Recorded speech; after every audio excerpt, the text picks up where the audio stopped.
أعوذ بالله من الشيطان الرجيم. بسم الله الرحمن الرحيم. الحمد لله رب العالمين، وصلى الله على محمد وعلى آله وصحبه أجمعين. Assalamu alaikum, my brothers in Islam. In this video, I will again try to explain to the Muslim Ummah their mistakes. Out of what? That is what Allah will ask them the reason. Let the Ummah always remember the hereafter. In one of the events, Allah will ask, Alam ya'tikum nadhira? Has a warner not come to you? My brothers, I discuss Islam on the basis of my profession, that you must be educated. You must be examined in the course of your education. You will be graded, and there is a point mark which you must rise above, otherwise you are down. Then there is training. That in our own field of activity, we rely on textbooks. You read, you see physically, and then you treat. So anybody who wants to argue with me or disregard what I'm saying, let him please remember my profession, that we don't tell lies. In our time, you can't pretend, and you are not arrogant. You stand on what you know and stand on it. You are open to possibilities, choice, but you are always after the welfare of that particular sick man. And actually, you have great concern on him. So I find this applicable also in Islam. So please, if I say something, understand my profession. I must tell the truth. I can't pretend.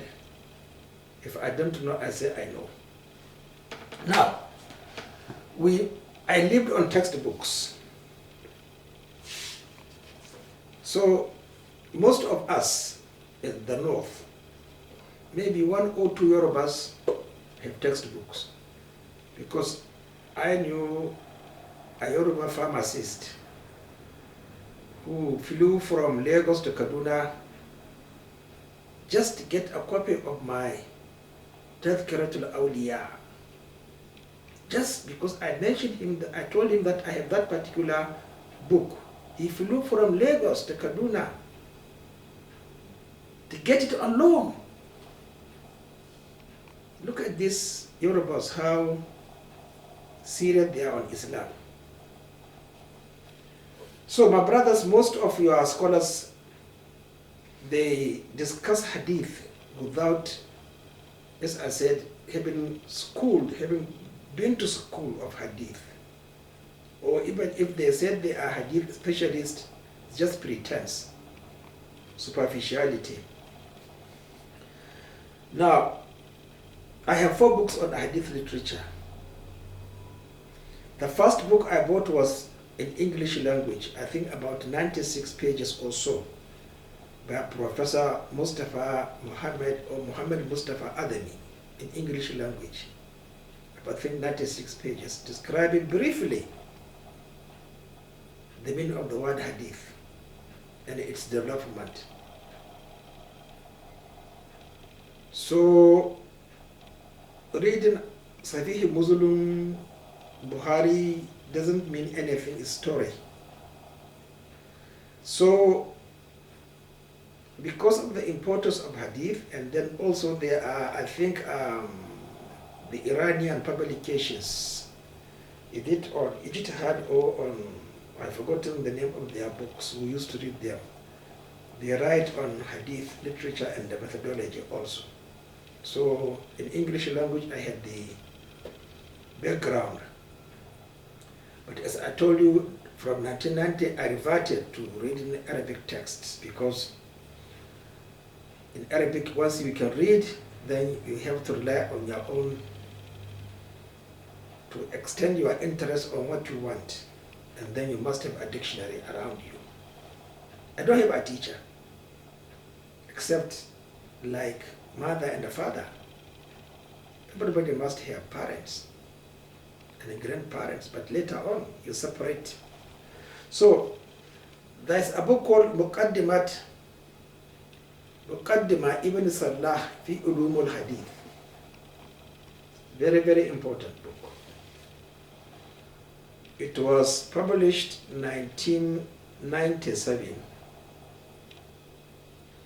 I don't know how many were released for sale.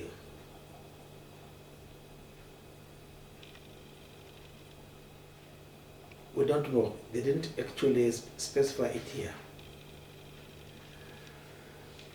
You see, the first believer, Muslim, to write on Usul al-Hadith is somebody called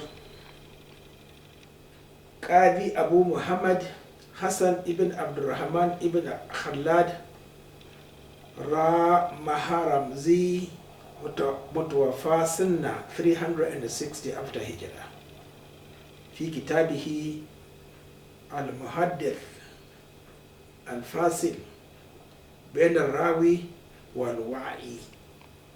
So you must strike a balance between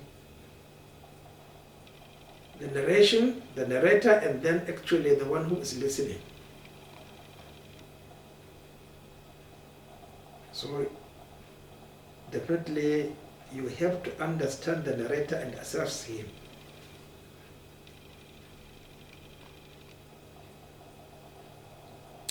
So this is the first 360 after Hijrah. That's the price of this book. I think I bought about 10 dirhams or Egyptian pounds. Then the second book is Ma'rifat al-Ulum al-Hadith by Naysaburi Abdullah ibn Abdullah, Abi Abdullah Muhammad ibn Abdullah al-Hafidh Naysaburi. This book was published in 1997 also. Distribution, released for sale, not actually mentioned.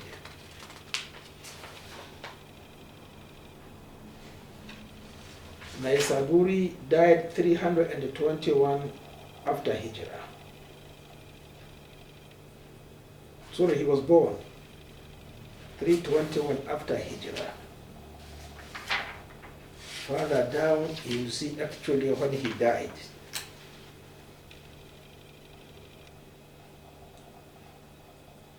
Here he prayed the Sahabas.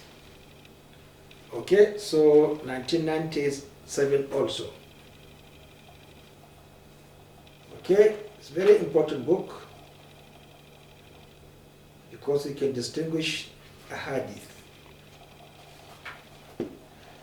Okay, the third one is Usul al-Hadith Ulumuhu wa Mustalahahu by Dr. Muhammad by Dr. Muhammad Ajaj Hatib,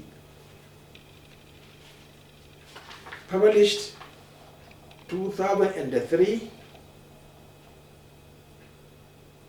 He did not actually also state the distribution, how many books, how many copies were released for sale. Not at all. It's a very important book. Very, very important.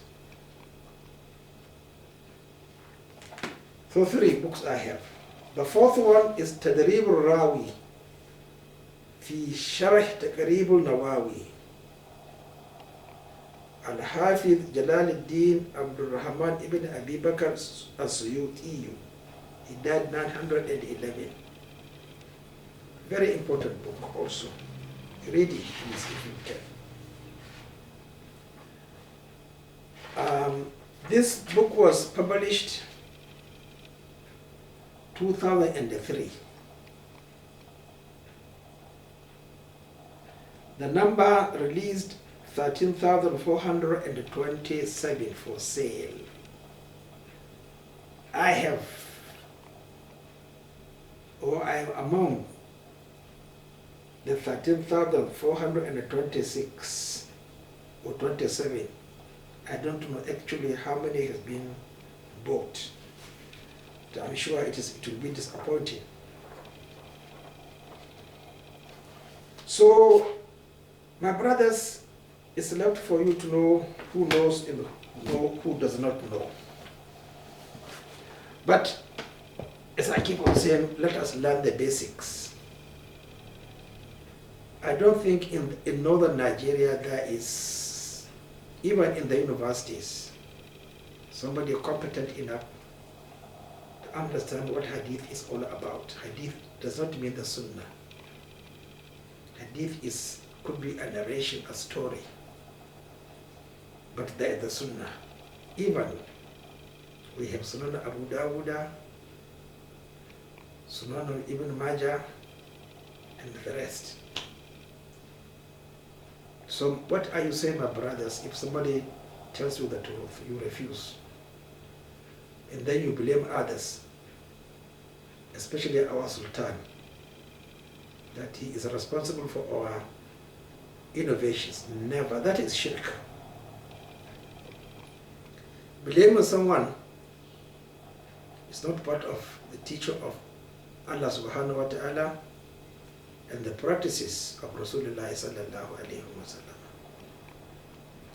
Coming to the point is on this very important, again, ibadah they call Sitta Shawwal, fasting for 6 days in the month of Shawwal, beginning from 2 days ago. What is it about? You have to, as I said, learn. And they will compare notes. That is the importance of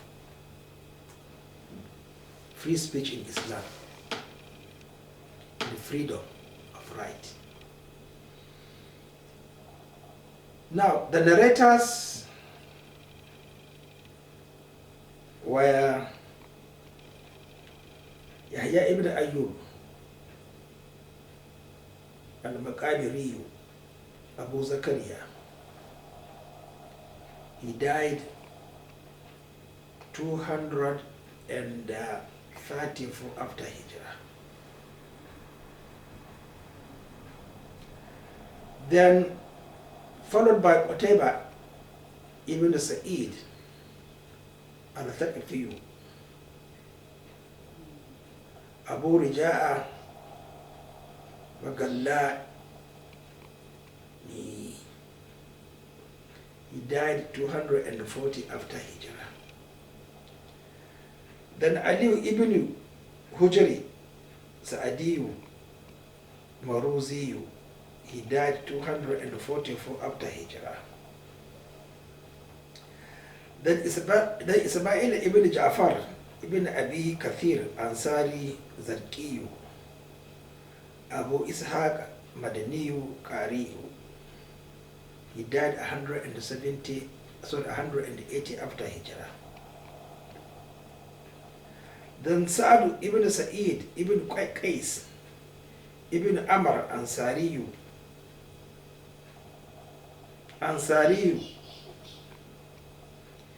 he died, he is the brother of Yahya ibn Sa'id. He died 141 after Hijrah. Then Umar ibn Thabit ibn Harith Hazraji, also known Umar ibn Thabit ibn Harith, or else Ibn Hajjaj Ansariyu Hazrajiyu Madaniyu. Now, he did not actually specify his date of when he died. But if you follow the sequence of narrations in Tabaqat al-Kabir, he might have died around 63 after Hijrah, because he was placed in the same line as those who died in the Battle of Harra, which is 63 after Hijrah. So most likely he might have died around that. Now, 63 after Hijrah. Rawa an Abi Ayyub Ansari, Hadith Somu Sittata Shawwal.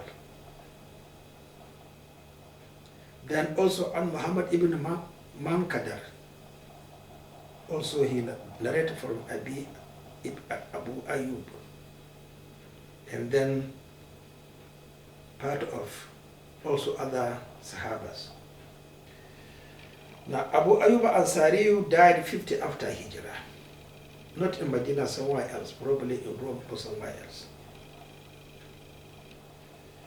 So what I want to emphasize to you is you must be extremely careful in narrating a hadith from the Ansars, Hazraj and the Aus, because they were in Medina together with the Levies, observing their way of obedience, their sunnah, before the arrival of Rasulullah sallallahu alaihi wasallam. We all knew that some months before the Hijrah, they wrote to Rasulullah sallallahu alaihi wasallam asking for permission to have a day also they will practice what the children of Israel used to practice on Saturdays, that is the Friday. So you see the similarities. So the first pillar was established before the arrival of Rasulullah sallallahu alaihi wasallam in Medina Friday prayer, about some 4 kilometers before noon.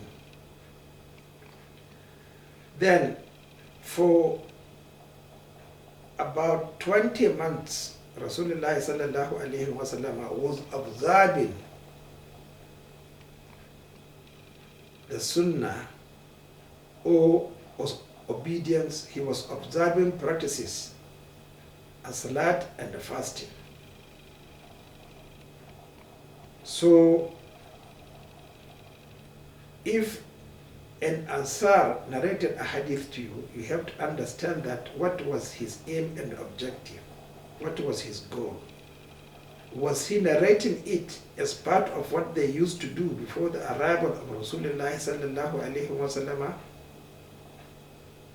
or after the arrival of Rasulullah sallallahu alaihi wasallam and they laid down the foundation of his sunnah?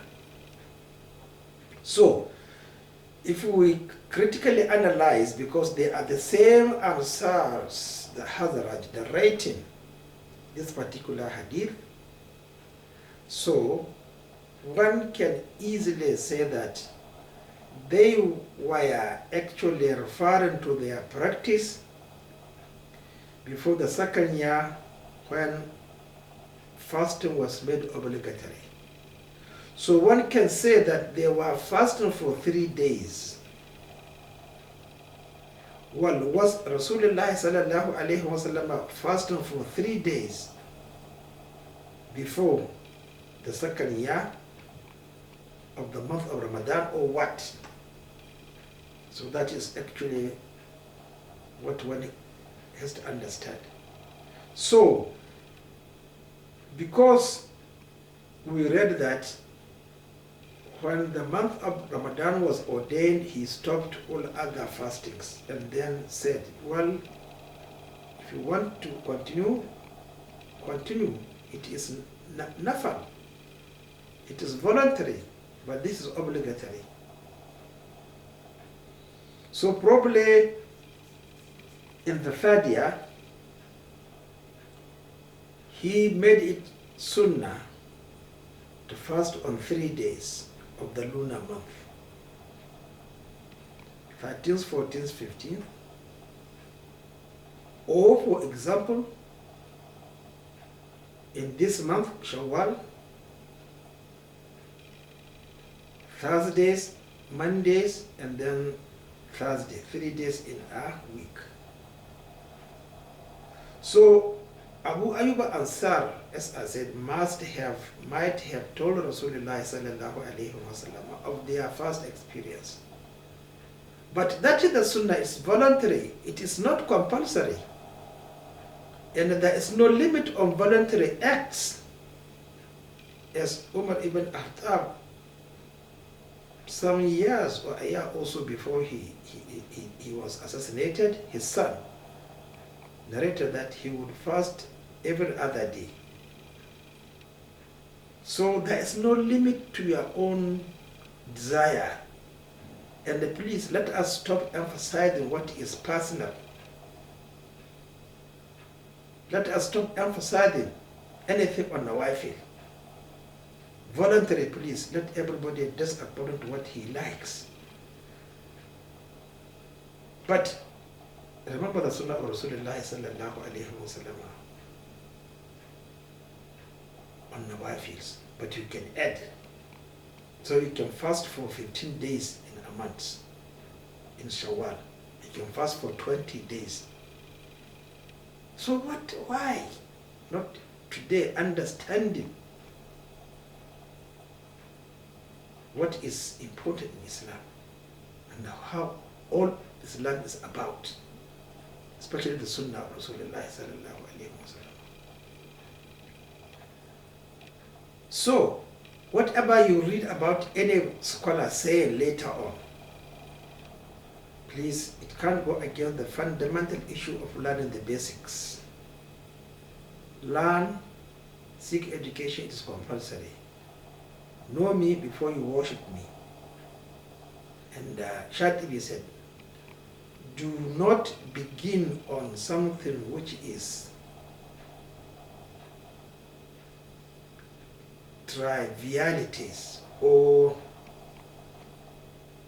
what we call gara'ib, something which is absurd, obscure, unnecessary, like nawafil. Unless you are actually know the compulsory acts, ahkam al-usul, fundamentals. We have read all these books.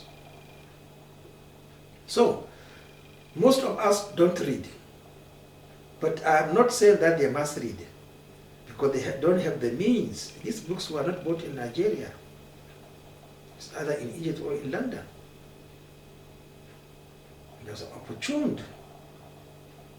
Allah favored me. So our now attack is on those actually who don't have the means, and those who are given the means but not use it to learn Arabic language and then read Islamic books. So that is the greatest obstacle in Islam. These two categories of people. Those who don't know, who always want to accuse authority, like Sheikh Musa Rukau, and recently the Imam, is it Jangebe or Jangebe, accusing the governor who chose him, who elected him. Where was he? An Imam. For 7 years or for 8 years ago, what was he? So we should stop actually laying down blames, blaming the lame duck of our inability to understand Islam.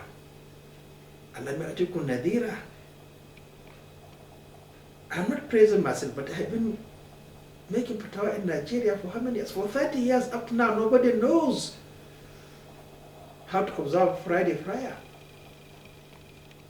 Nobody knows. Now, sure, all the prayers are nothing but innovations, mistakes, because you don't read. Don't read to measure. As he said in the book, categorically, al-fasil bain al-wat rawi wal wa'i.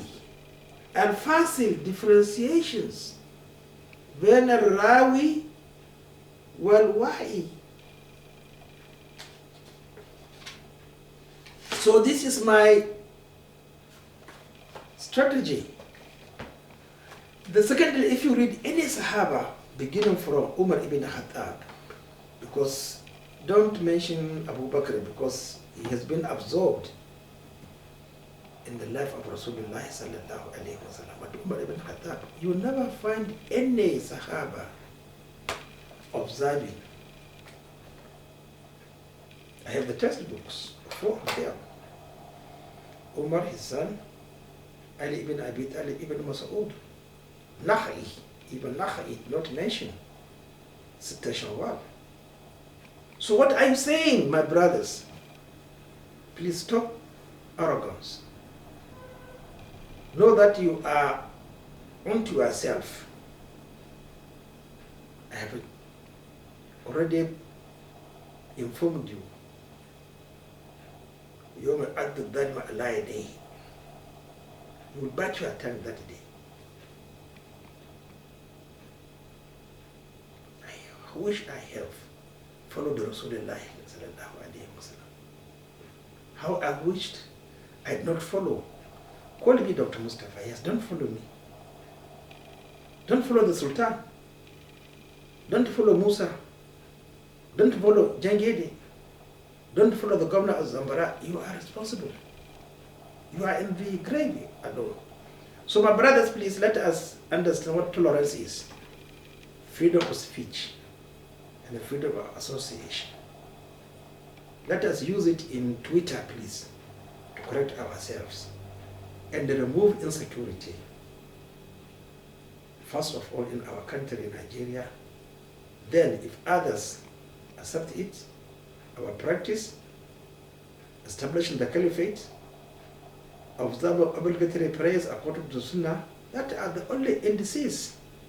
They are the tools of removing insecurity, but not fighting, importing, spending billions. It will never bring about security. Assalamu alaikum.